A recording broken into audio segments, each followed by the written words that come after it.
Voilà les gens, aujourd'hui on se fait une petite capsule, la petite histoire de la Jazzmaster. Ici on a la version Classic Vibe faite par Squire, indonésienne, couleur Tahitian Coral. Je la trouvais juste super mignonne et puis je me suis dit écoute pourquoi pas.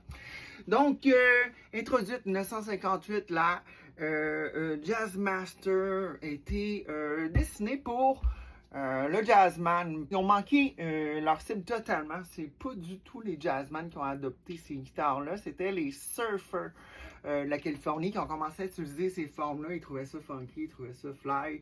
Et puis, voilà.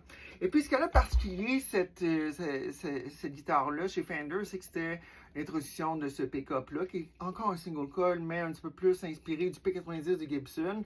Un peu plus gras parce que les jazzmen à l'époque jouaient avec du Gibson en général, en grande majorité. Et puis, par la suite, il y a un deuxième système de tone control et de volume. Donc ça, c'est le principal, le master qui fonctionne sur les deux pick-up quand c'est circuit normal. Et puis, quand on s'en va juste sur le neck ici, c'est juste le neck pick-up qui a son propre volume et tone control séparés. Ce qu'il faut savoir, c'est que la valeur des tone control est différente. D'où la raison d'avoir deux circuits, puis que ça s'applique juste au neck pickup. Jazz, neck pickup, ça va de soi.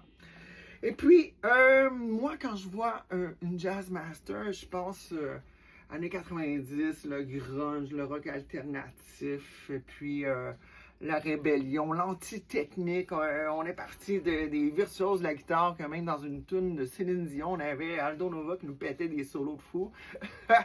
Que quelques mois plus tard, c'était des chansons à la Nirvana et puis grunge et puis un son un peu plus garage.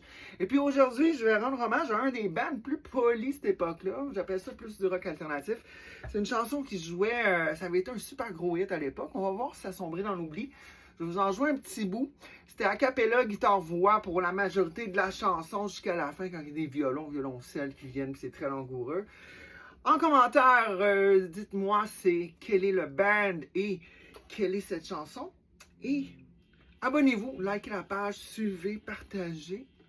Voici donc